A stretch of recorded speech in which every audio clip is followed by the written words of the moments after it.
Good evening, everybody. Well, it's good evening from me here in the UK.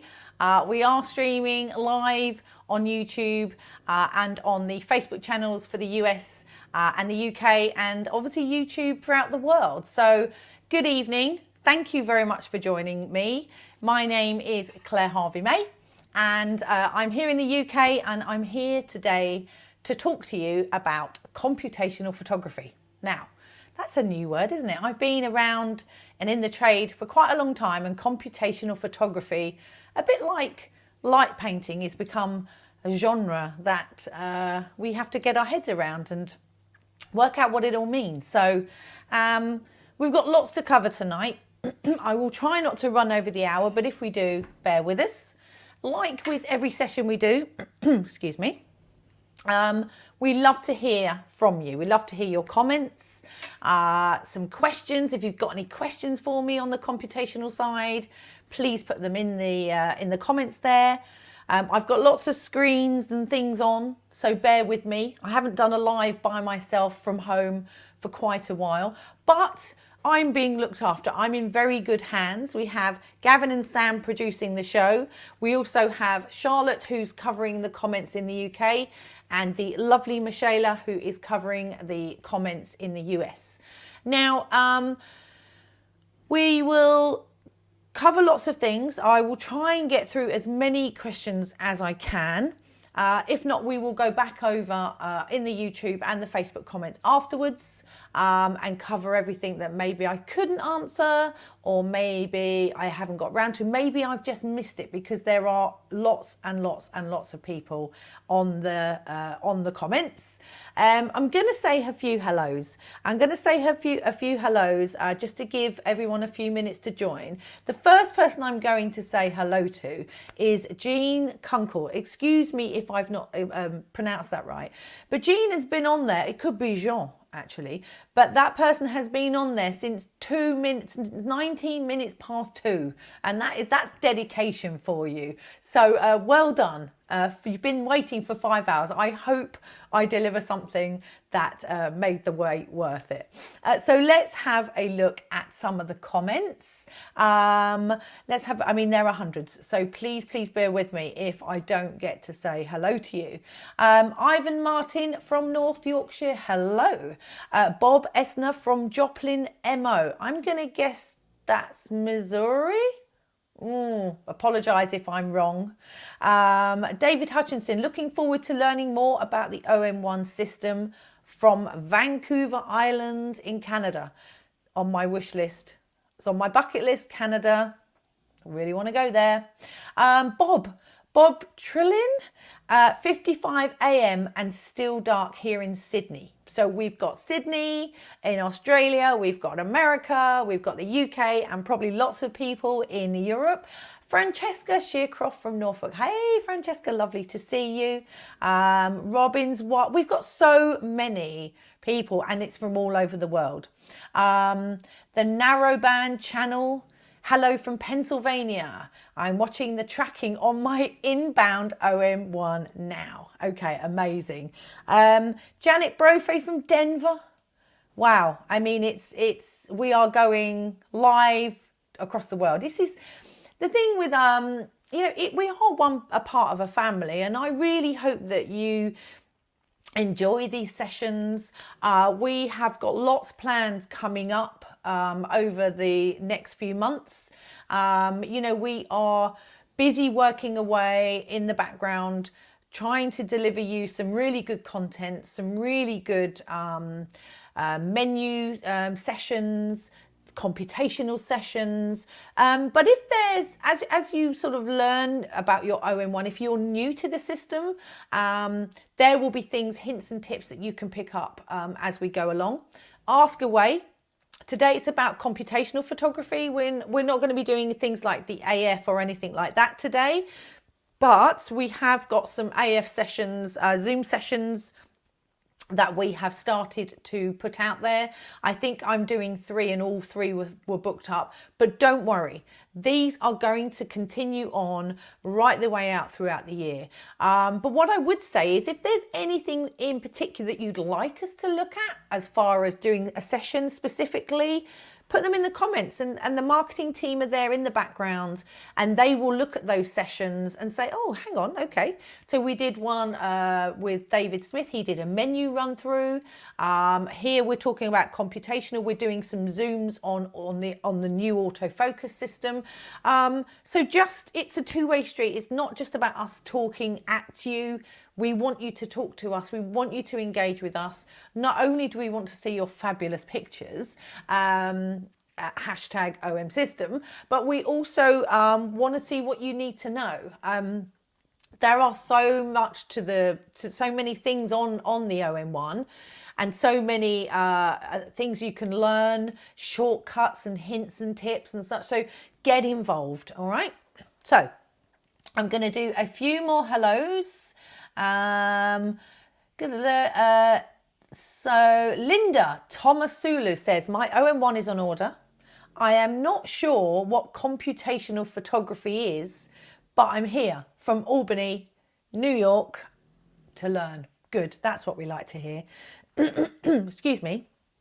So we've got lots and lots and lots of people. Okay, hey Greg, lovely to see you. Greg Coyne is there, and also David, who is my neighbour. Thank you, David, for watching. He's a friend and neighbour, which is always lovely to see. Let's have a hello from Pavenham in Bedfordshire, and hello from New Jersey. Still waiting for my OM-1. Should we approach that? We've got a lot of people saying you're still waiting for your OM-1. Okay. Let's address this now, shall we? There has been an absolutely phenomenal demand, a much bigger demand than we expected for the OM-1.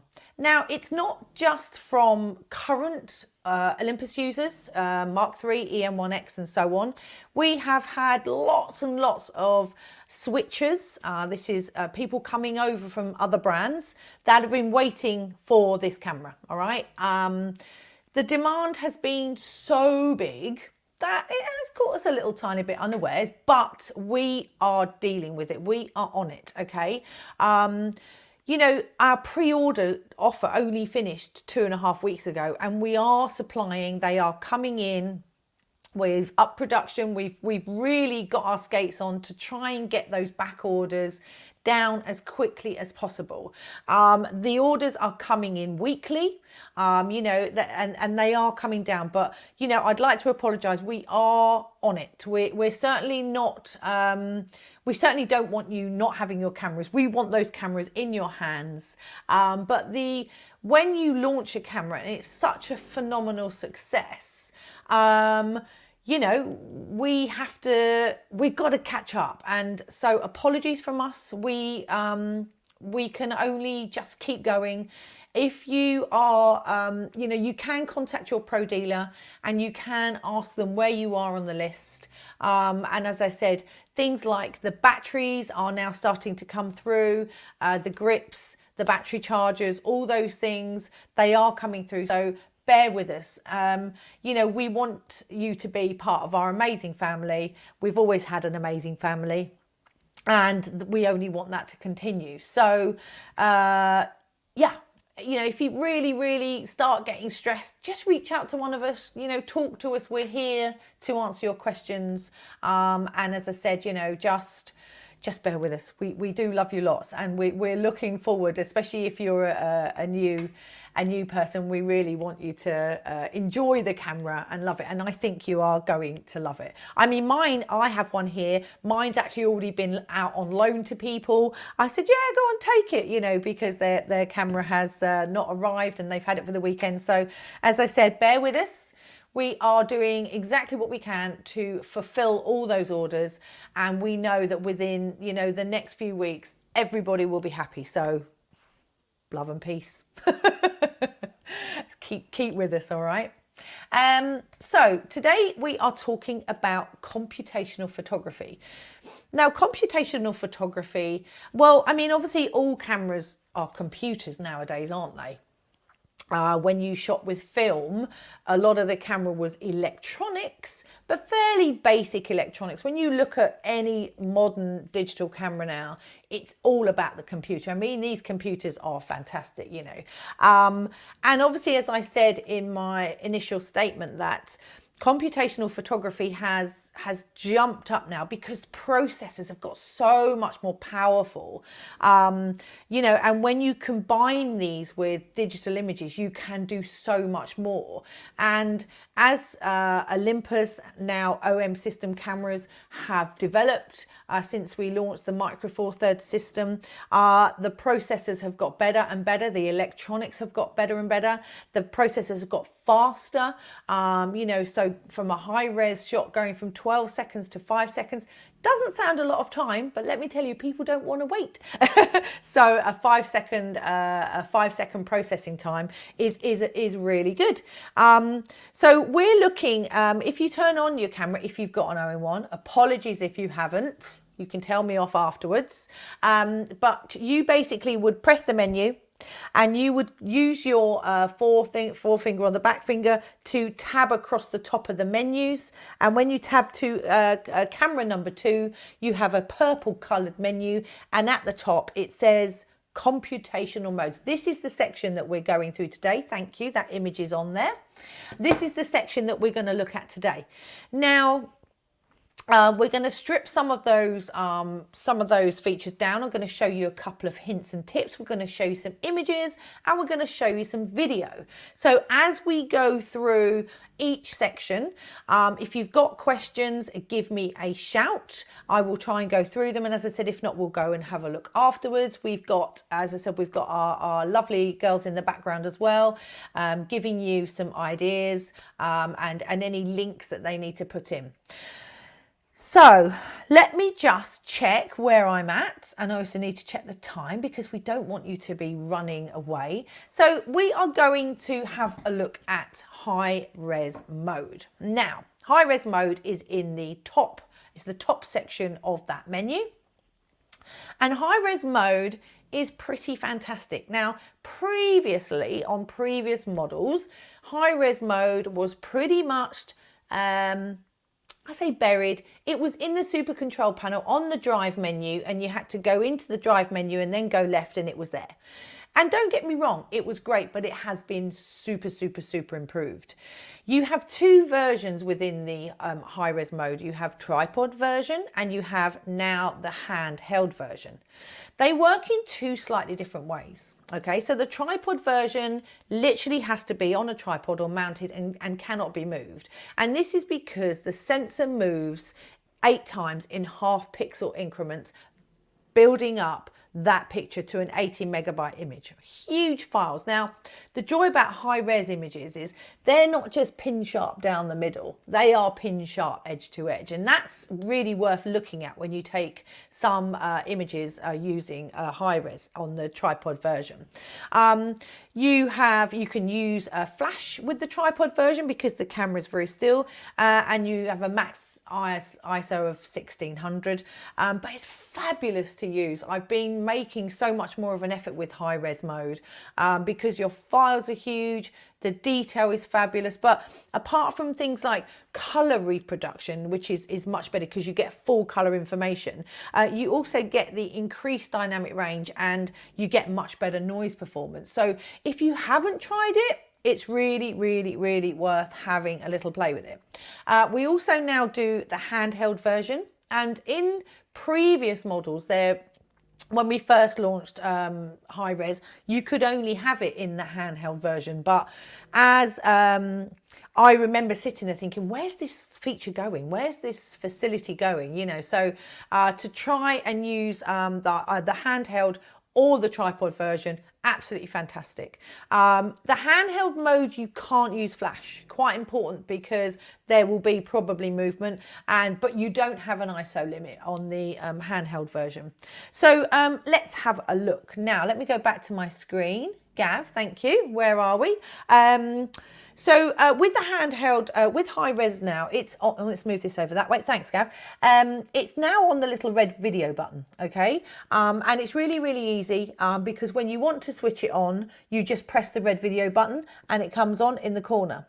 If you want to change between handhelds and tripod, all you need to do is hold down the video button and use the front dial, and you can change between handheld high res, and it's really, really easy. If you can see the back of the camera, you can switch between the two.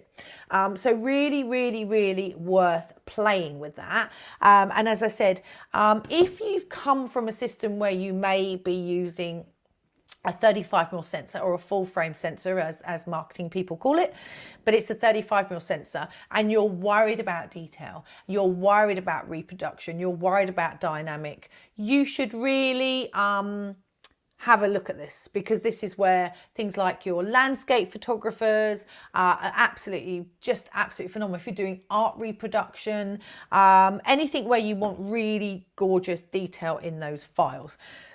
Now, let's have a look. Okay, so I'm going to come to those questions in a sec because we've got a focus bracketing question, which I'll come to in a minute. We've got an HDR question, which I'll come to in a minute. And right, okay, there is a question from Janet Brophy. Apologies, Janet. Is HDR the same as high res? Absolutely not. HDR is high dynamic range, and we're going to cover that in a second. High res works in a slightly different way, and as I said, with high res tripod, the sensor moves 8 times in half pixel increments. With handheld high res, it's a matter of images being processed on top of each other as a composite, and that gives you the handheld version. So it's not the same as HDR, and we're going to look at HDR in a second. So let me have a quick look, because it's all about you, and I could end up going off talking to myself for hours. For some reason my comments aren't coming up. There you go. No, definitely not coming up. Oh, there you go. Had a little jam in the system there, I think, because there's lots of you out there. So I'm going to be mindful about not running away with the questions. So let's say Graham Ainge, hello from Chelsea. Oh, lovely Chelsea. We like Chelsea. Any info about second batteries? Yes, second batteries have been shipped. They are going to your retailer. Your retailer will be getting in touch very soon. The issues with the batteries are for the UK specifically, shipping, getting them in, but they are now in transit. So if you haven't had that call, you will be getting that call very soon. Everything's moving, guys. Everything is moving. You know, in some cases it was stopped, and now everything's moving. So you know, it's just brilliant that you're all bearing with us and you're all being lovely, because once you do get your camera, you're going to be so excited. Okay, Robert Tilt, hello from Scotland, beautiful Scotland. Donald Wurori, South Carolina. Franz de Winter, or de Winter, if you come from the Netherlands, which he does. Hello, how are you? And Greg Barron from Michigan. I love it. I love the fact that you guys are all out there enjoying and coming down and saying hello, because it is quite important. We love to see you. Lots of people from the UK, lots of people from America, lots of people from Australia. John again says, got my OM-1, but the extra battery is on back order. Honestly, they are coming. They are coming. As I said, I've started to see a lot of movement. You really won't be waiting long at all. I don't want to give you an exact date because you'll hold me to it and then I'll be in trouble. But you need to, yeah, just bear with us. As I said, it's been fantastic. You're all part of this huge, wonderful family. And if you're new to the system, then, you know, you'll see that we're all pretty lovely, and all of our end users are as well. Okay, let me have a look. Right. So I've talked to you about high resolution. If we've got any questions about high res, oh yeah, thanks, Gav. I forgot the image. Here, this is my little watch. I got this many years ago when I started with Olympus.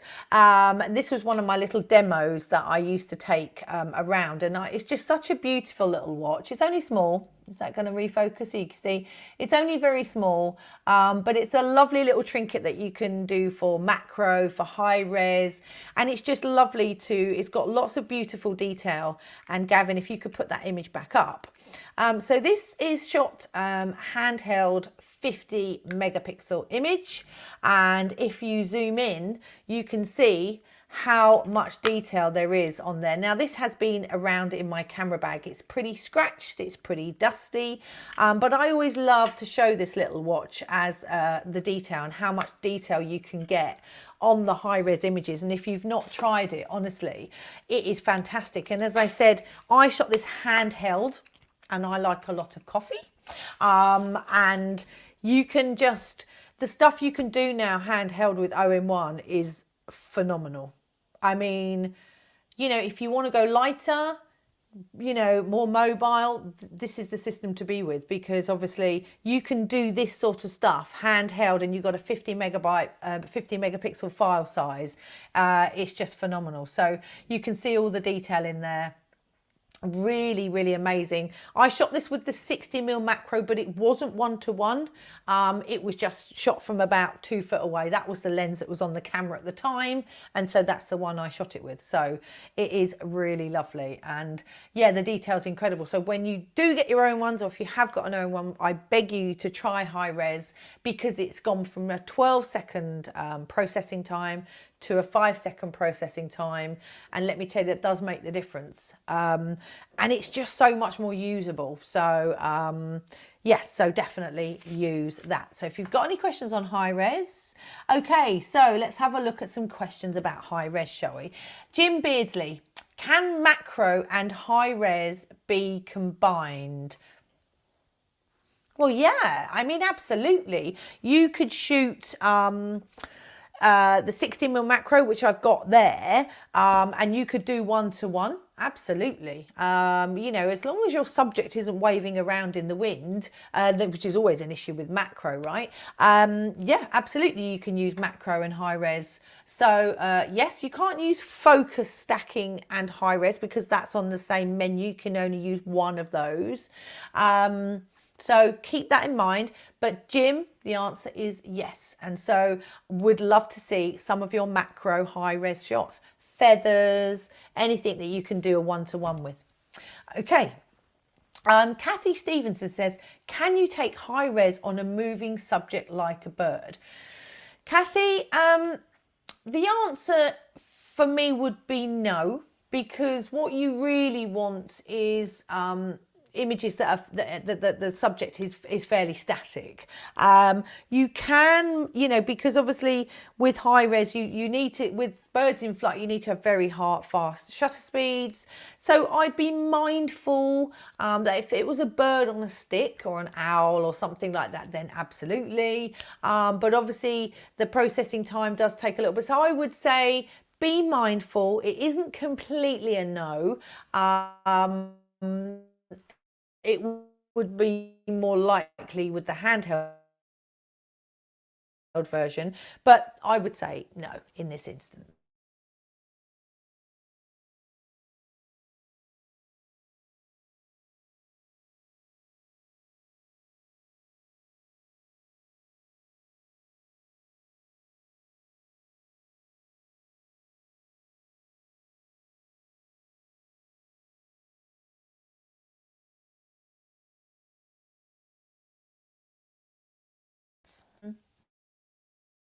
Case it's not me, and in case it's there. Oh, there, I'm back. So yes, it does reduce noise, because obviously the file is massively processed in that respect, and obviously your higher dynamic range is better, your color reproduction is better, and if you know, you've got to learn to use this, because it's absolutely such a great feature. So John Knight, the answer to your question is yes. Okay, Dixie Burbank, does high res help with noise? You go, I've just answered that question. The answer is yes, it does. Okay, how are we doing? Right, high res. So you had some good questions there, guys. Let's have another quick hello before we move on to another subject. Okay, Linda Stephan Jansen, hello from the US St. Louis. Hello from upstate New York. I think I've answered when the batteries are going to be shipping. Hi from Florida. Lovely, lots of people in Florida. Let me see. Yeah, lots of Claire and Claire Williams and Claire Voyle. Good evening, ladies. Hope you are both doing well. And Megan McCabe is one of our South African ambassadors. Hello to Megan. Hello from Germany, from Hans Georg Hofer. I hope I pronounced that right. Please apologise if I haven't. Susie Crow, well done for joining, Susie. Lovely to see you. Don Evans from Wyoming. Okay, I'm going to stop because I could do hellos all day long. And apologies for that. All right, so yes, I'm going to scroll all the way down. There's lots of people here. So yes, okay. Right, I'm going to stop now because we can start some of the comments if need to. Right. Okay, so we've covered high res. High res is quite an easy subject and quite easy to play with. Now we're going to go to the second option. Gav, you could bring up the the main menu. That one. Thank you. Now we're going to cover live ND shooting. So what is live ND? Live ND. ND stands for neutral density. And it was funny because when I was out shooting the shot that you're going to see in a minute, there was a guy, had a big DSLR, he had a 2870 2.8 lens, and it was lovely, a lovely setup. He had a big filter on the front, big tripod, and you know, and I just waltzed in with my camera, took a shot and went off. And I did feel quite smug, I'm not going to lie. And this isn't knocking other systems, we're not here to do that, but we're here to tell you about how easy it is to use Live ND, and it's all about the processing power in this powerhouse of a camera. So Live ND, in previous cameras you could go to ND32, now we're going up to ND64. Now what does it all mean, you say? What does it all mean? Okay, so ND means that you are putting a darker filter within the lens or in the camera. This is how it usually works if you have a filter, and it cuts the amount of light coming into the camera. Why do you want to cut the amount of light that's coming into the camera? So you can have a longer exposure, and this allows your highlights not to blow out, right? So you can do the beautiful milky water, you can do that type of image, okay? Why have we built it into the camera? Why? Because the processor is like super powerful, but it means no tripod. Okay, it means you can go out and shoot without a tripod. It means no extra cost for filters, and let me tell you, decent filters are very expensive. You can be mobile, you can be walking along the street or walking in a park, and then if you see something, oh, ND, I'll just switch it on. So, you know, that is fantastic, especially if it's super bright, which it has been in the last couple of days. You know, you don't get those overblown highlights, so you can use it in lots and lots of situations. You can't use flash with Live ND, that's quite important to know, and your upper ISO limit is 800, but that again, easily usable and easily workable. You can, with Live ND, only shoot in full manual or shutter priority. Quite important. Why is that?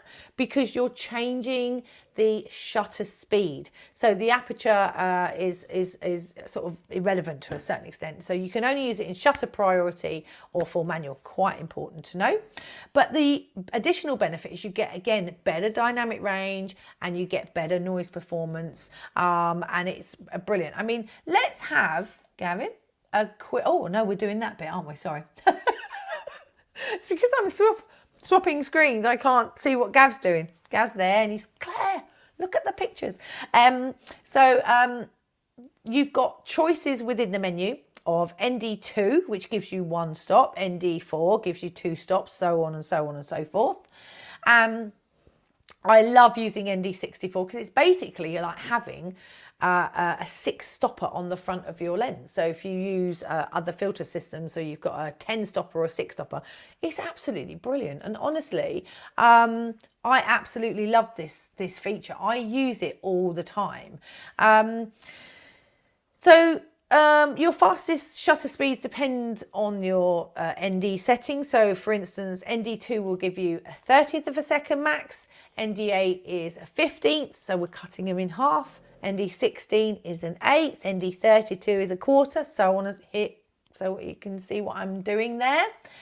So there, it's really easy to understand how ND works. So within that menu, you've also got the next page, which is called the Live View Simulation. Now, Live View Simulation, as you look through the viewfinder and you've got the live ND setting on, basically everything looks quite blurry. But once you sit still, once your camera is in still mode and you're fairly static, you will see that that all comes down, and that's giving you a preview as to what your image is going to look like. And this is fabulous because maybe ND2 or 4 isn't enough. Maybe ND32 is too much, and you can get a preview of how your image is going to look. Now, one brilliant tip, if you're using Live ND, which I use all the time, I have set it, so I've got the little ISO button on the corner there. You can set ND and assign it to a button. It's really, really easy. You just press the super control panel, and here on the, let's just see if you can see that, on the super control panel on my right, on the right is a little tiny cog, and if you go into that cog, you can assign any button to any feature. So I've assigned my ISO button to ND, and that means that I can switch it on and off, like ND in and out, so I can have it on, I can have it off, and I love that.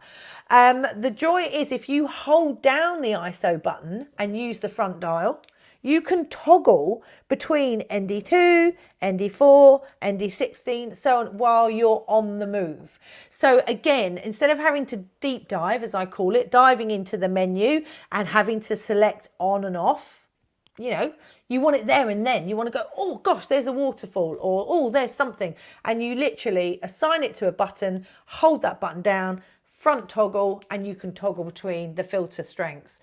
I love that little hint and tip, and has made it so much easier to work. So should we have a look at an image I shot? Look at that. I shot this yesterday, handheld, with the screen out. So this is me shooting like this, bending over because I'm actually standing on like a little bridge, no tripod, walking the dog in the park. I'm literally screen down because it's too low for me to look through the viewfinder. I'm toggling, sorry, it's coming here, sorry.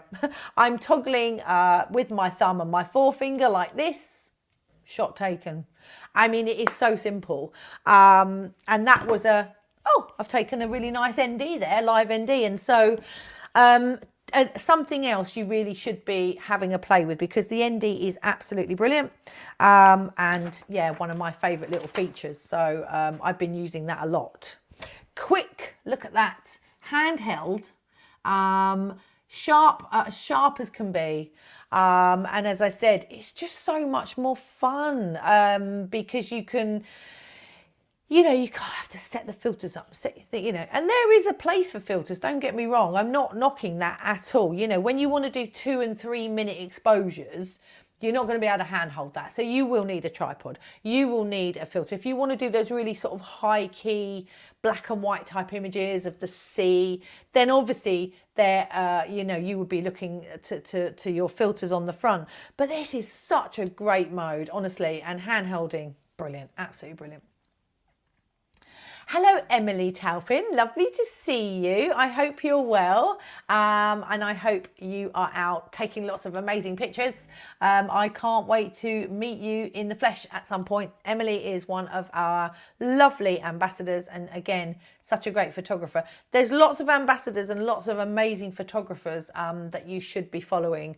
Also, we have lots and lots and lots of workshops on the OM-1 and other features and lenses and so so on. You should, make sure you sync into your local social channels and your local ambassadors, because they're all running workshops. So if you want to get out there, rather than sitting watching me on a screen, you want to actually get out and take pictures. Look for your local ambassadors, because they're all doing lots of stuff and loads of interesting workshops coming up. Part of me wished I lived all over the world, because I want to go them. Okay, let's have a look. Hugh Jameson. Oh, hang on a minute. Let me just check that. Right. Christy, is live ND still limited to 60 seconds? So the answer is yes, because obviously there are limits, and this is what I was saying about having other filter systems where you would want to do a longer focal length. But if I put live ND on, which it is now on, and then I will show you that we're going all the way. Let me just check my shutter speed. There we go. So we're going all the way over 60 seconds. That's your maximum exposure time. All right. So just be mindful. I mean, 60 seconds, you could never hand hold that, but yes is the answer. Can I combine live ND with on lens ND filter? Absolutely, you can. I don't know how that's going to compute as far as, you'll have to do some maths. I mean, obviously do that in fully manual. I wouldn't do that in shutter priority. I would certainly do that in full manual. I don't see why it wouldn't work, because, it'd be super, super dark. Yeah, I mean, explore, have a play. I absolutely think it would. But as we just said, you've got a maximum of 60 seconds. So if you're trying to do something longer, like putting a 10 stopper on the front or something, your images are just going to be black. But I would say for shorter exposures, I mean, it'd have to be super, super bright for an ND64 and another filter on top. Interesting. I'd like to see some results of that, I think. Chris Patmore, nice to meet you at Park Cameras in London the other week. Chris, the music photographer. I remember you, Chris. How are you doing? I hope you are well, and lovely to see you. Rick Danuser. I heard the 100 megabyte high res on GH6 can be handheld. Is this capability going to be incorporated in the 80 megabyte feature of OM-1?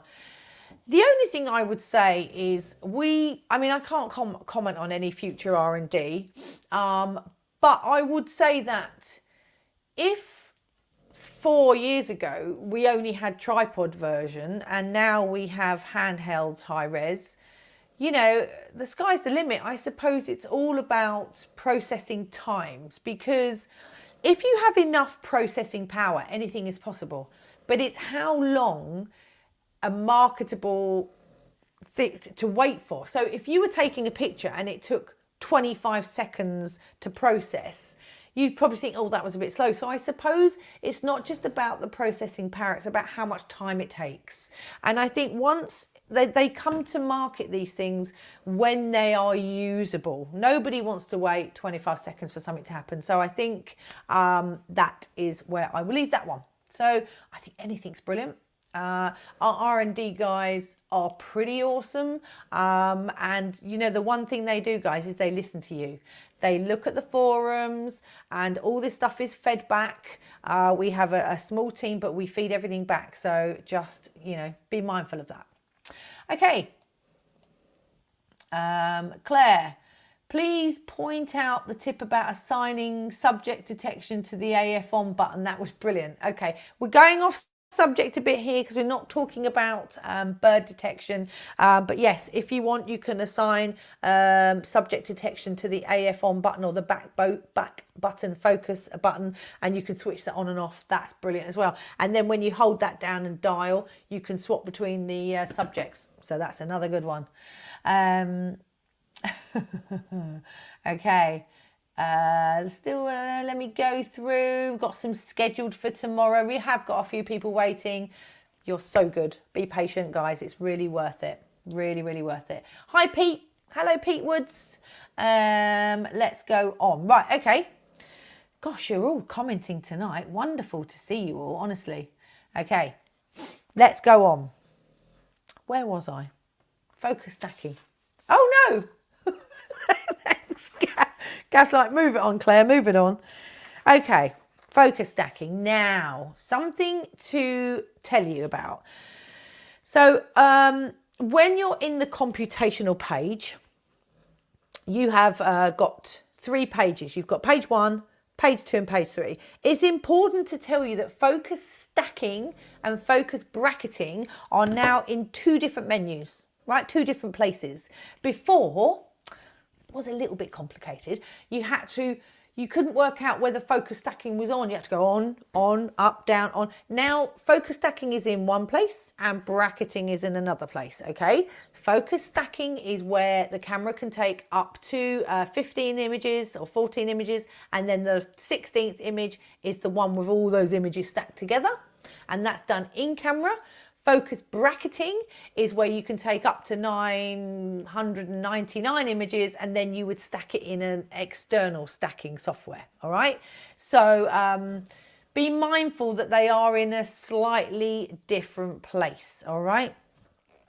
But focus stacking is still and has been one of our most favourite because if you're into macro, and this little 60mm that I'm going to show you in a minute is pretty awesome. So focus stacking, you can take lots and lots of shots. Gav, you're showing the live ND shot? Oh no, you're showing that menu. It's all right. Ignore me. Ignore me. So yeah, focus stacking is brilliant because again, if you want to take images and don't want to take a tripod, if you want to go handheld, focus stacking is the way forward. So let's have a quick look, shall we, Gav, at a little image that I shot yesterday. It's really simple. This is a handheld focus stack image, and this is how, excuse me, this is how the system works, okay? So if you notice that the focus is on the very, very front of the leaf, although I have put my focus point in the middle of the image, actually on the leaf, on the petal, sorry. What the camera does is the camera will look and take as many images as you selected. The first one takes on the leaf, the second shot, Gavin, third shot, fourth shot, and so on. And can you see that the camera will take a shot at different increments, and you can set those increments and those differentials yourself. And then the final image is the stacked image where it's combined all those images together to give you a really sharp, clear image from front to back. Now I shot that, I'm going to just get some water, excuse me. Sorry about that. I shot that at 2.8 because I wanted a beautiful blurry background. And this is where you can, you can do that. So I love the focus stacking. Really, really wonderful to use. You can set your number of shots. So at the moment I've got mine set to 8. I didn't feel I needed any more for this image. You can set your focus differential. Now, if you're just starting out on your focus stacking journey, start at 5.6 and start your focus differential in the middle at number 5. And you will be great. Now, one thing to say, if you are worried about using flash, I've got an EM-1 Mark III here, sorry, and this has got an STF8 on it. Now, if you want to use a flash with any of these computational modes, you do need to make sure that you go into your silent settings because you're using silent electronic shutter rather than mechanical shutter. And this is in drive mode 1, page number 7. You need to go down to the silent settings and you need to turn the flash mode to allow. Out of the box, it says not allow, and you need to turn that on if you want the flash to work with focus stacking and with high res mode. So I thought I'd put that in there just to make sure, because if some people are new to the system and they didn't realize they could use flash, you absolutely can use flash. Andrew, hey Andrew, how are you? Lovely to see you. So Andrew says, is there a way to focus stack only RAW and not RAW and JPEG? No, because the final image is a stacked image, you see, so it's a composite image. So the answer is no. It has to be on JPEG and RAW. Hope that answers your question, Andrew. But yes, you're right. You got to go through a lot of pictures to find the one you want. But it has got a little symbol on it now. When you look on playback, all those stacked images, the high-res images, they all now have a little symbol to tell you that you've been using computational modes. So I hope that helps. Apologise if I have run through. Francine Hardwick, this is a long time ago, sorry guys. Could OM Systems do a session of landscape photography? There you go. So these are the things we want you to come back with. Are there things that we can do for you? Look at our ambassadors as well. The events team, the marketing team, which I'm a part of, funnily enough, are all in the background working on lots of things. Sometimes they're seasonal, but they will be brilliant. So again, if we go back to the subject, I'll go back on the end of that. Okay. Right, where are we?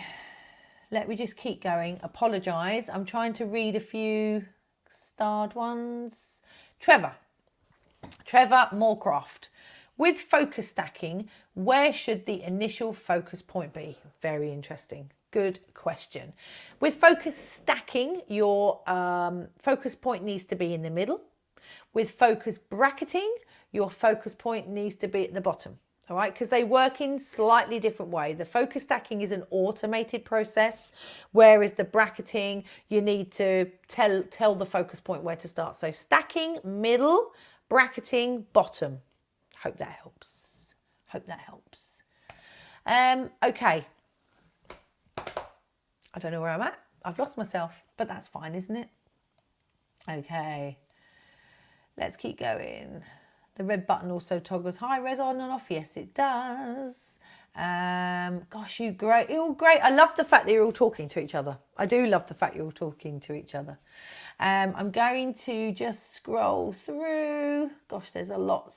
High res. Does high res give you a cropped image? No, it doesn't. But focus stacking does give you a cropped image. When you've got focus stacking on with the RAW and the JPEG setting, you'll get a little white box. And you have to make sure that everything you're trying to photograph in focus stacking is within that white box, because you do get a tiny crop at the end. So you need to make sure that everything's in that white box, and then you don't get any crop at all. Kathy Constantinou, apologies. Why do I get an error message when using high res? So you need to keep still. Any movement with high res, if you're using the tripod version, the image, there's a little icon on the back, and the icon flashes. When that high res icon flashes, it's telling you need to keep still. All right, you need to put the camera down on tripod mode. As soon as you put it on the table, the icon will stop flashing, and then you're ready to shoot. But when that icon is flashing in tripod mode, it will not make that composite image. Try handheld. Make sure you're on handheld, Kathy, just in case. So I'm trying to do, Fredding says, what about doing videos? Guys, mark that one down. Luis Elgueta, is there any new TUF coming out? I can't comment on any future products at this moment in time. Keep your eyes peeled. Are there any plans for a silver body edition? Not as I know it. I think the answer is probably no. So I'm going to stick with that one. Okay. So Roger Rawson says battery used today with 2,000 shots, 9 a.m. to 2 p.m. finished with 30% remaining. The battery has got a massive, brilliant, hasn't it? Okay, let's going to move on, because obviously I literally could look at those questions all night, and that is not what I'm here for. So I'm here to try and say, to give you some idea. Right, let's look at high dynamic range. So what is high dynamic range? So HDR is basically a series of shots, okay? It will take, depending on which which HDR you set up, and they are very, very easy to find in the menu, will depend on how many frames it takes, okay? So when you're in HDR, when you look at the menu, you've got lots of things. You've got HDR1, HDR2, so on and so on and so on. And it gives a fairly good description of of what's going to happen to the cameras. And it says, so HDR1, it takes 4 pictures at different exposures and basically composites them into one high contrast image. So it's really simple. It's if you've ever done exposure bracketing, or if you've ever done HDR, normally HDR is done on post-processing, but it means you don't have so much control when you're in the field, because you want to see what it's going to happen in the field. So basically HDR1 is really great, and it's great. HDR1 I love because it's not too much, it's not too many shots. HDR2 is a super high contrast, so if you great for buildings, or great where there's lots of shadow, great when you're out and you've got some sun peeking through. Normally you'd expose for the highlights, and then what happens is you get really dark shadows. I think I've got some images here to show you. So this is a really simple way of showing you how HDR works. This was a single shot shooting into the sun, but can you see in the foliage it's really dark, so the sun is telling the camera to underexpose, and then what's happening is in those dark areas you're getting no detail at all. So that's on a standard single shot. If you go to HDR1, can you see how the sky is still the same, a little bit overexposed, but you're getting more detail within that foliage, and you can go back and forth. Can you see that? A little bit, there you go. And then if you go to HDR2, can you see how much more super contrast that's put in? So, these are fantastic, again, where you want to take, maybe you've taken an image of as I said, sun coming through and it's fairly shadowy on a bridge, or great for, this is great for landscape photography, by the way. HDR1 and HDR2 and all the other HDRs, they're listed within that menu. This is the sort of thing that's happening. So as I said, it's bringing out the shadows, bringing down the highlights. You're getting, it's taking one image at the right exposure, and then a number of images underexposed, a number of images overexposed, and then combining them into one image to give you the perfect image. All right, so that's pretty simple. That's what HDR does. So be mindful about that. I love using HDR. I was out all day yesterday using it, so it's very, very fun. Okay, let's have a look. Let's move on. So, yeah, okay, HDR pretty much covered. Multiple exposure. Now, I can't show you a back of the camera shot because when you plug the camera in on multiple exposure, unfortunately, the HDMI doesn't allow me to do a screen grab. But it's quite important. Multiple exposure is you take a shot. Back in the day when you didn't use film, you took a shot, the film didn't wind on, and then you took another shot, and you had 2 images on one film slip. Now that's exactly what multiple exposure does within the OM system camera, the OM-1. But what is really interesting is when you go into multiple exposure and you go into the menu on the back, if you go on, okay, that's going to give you 2 images, one on top of the other. Now, a lot of people said, oh, it's a shame it can't do more images. Well, the camera can. The camera can do more images, but you've got to turn off overlay. Now, when you turn on overlay, the camera automatically looks at your SD card. I'm going to try and show you there. And it looks at the raw images. So you've got to have shot something previously in RAW. It doesn't pick up the JPEGs, it only picks up the RAWs. It picks up a RAW image and you can select any one. So I'm going to select that one there. And then you can take a picture and then take another picture over the top of that RAW. And that's what overlay does. If you shoot it in RAW, you could then go back into the camera again with overlay on, take that picture that was the RAW that you've just shot 2 pictures on, and bring that picture back. And we had some fantastic shots of city breaks and things like that, where you can combine some beautiful images in multiple exposure. I did a fabulous one when we did a workshop in Paris, and so it is more than 2 images. You just have to know that you need to put overlay on. It needs to be in RAW, and you also need to turn your auto gain on. Your auto gain basically gives you much better contrast, so you're not getting really weak double exposures. You're getting nice punchy double exposures, and that's what the overlay does. Honestly, it's brilliant. Multiple exposure is great. Overlay is so much better. So try that. Really, really worth having a play with. And as I said, multiple exposure tends to be a sort of, an old thing, but it is really, really, really interesting to use. Okay. Christopher Seymour says, live ND, great for ICM shots. So I'm a fan of intentional camera movement. So yes, thank you. I've not used it for that yet, so absolutely brilliant. I love that. So lots and lots and lots of questions. Yes, you can use, so good. The guys in the background are answering some of those questions that aren't related to the stuff we're talking about today. Sorry guys, let's talk about the last session, the last thing in the menu, which is live composite. Now, live composite is a whole genre on its own. We wouldn't have time to literally cover everything in live composite tonight, but we're going to have a quick look at some things. Now, live composite is in the bulb section, so it is in the computational section, so we're going to have a quick look at it. But we're coming into sort of live comp weather, as in the nights are warmer, we've got beautiful clear skies, so now's the time to sort of do the live composite stuff.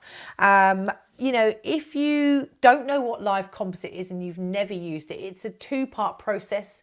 You press the button, press the shutter once, and that gives you your base exposure.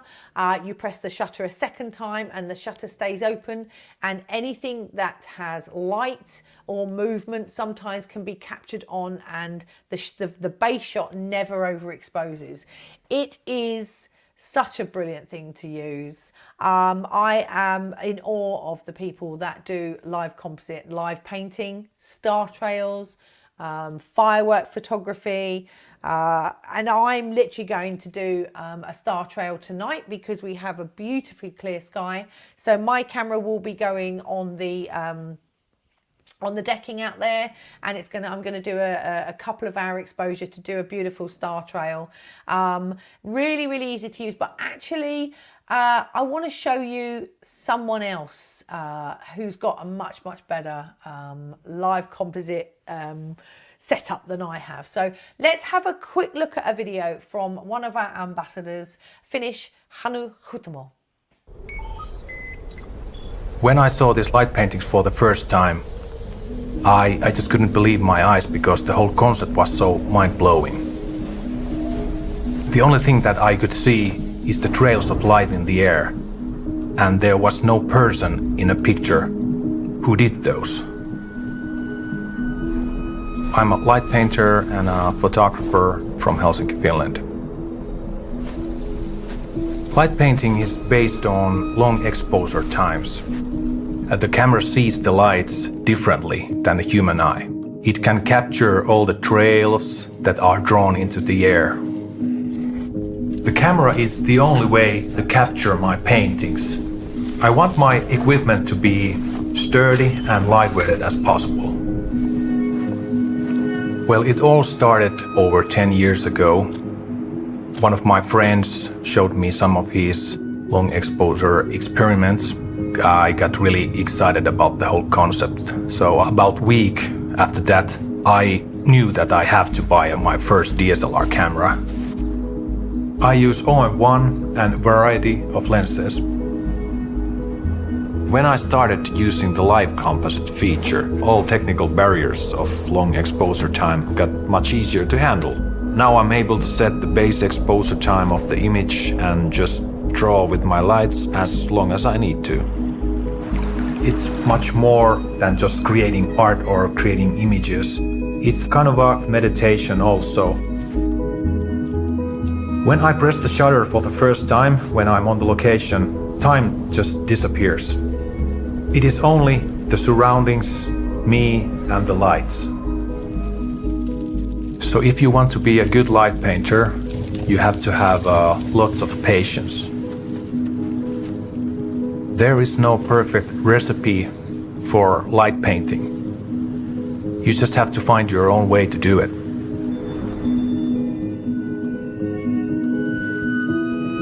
When my imagination comes to reality, it's always a perfect moment.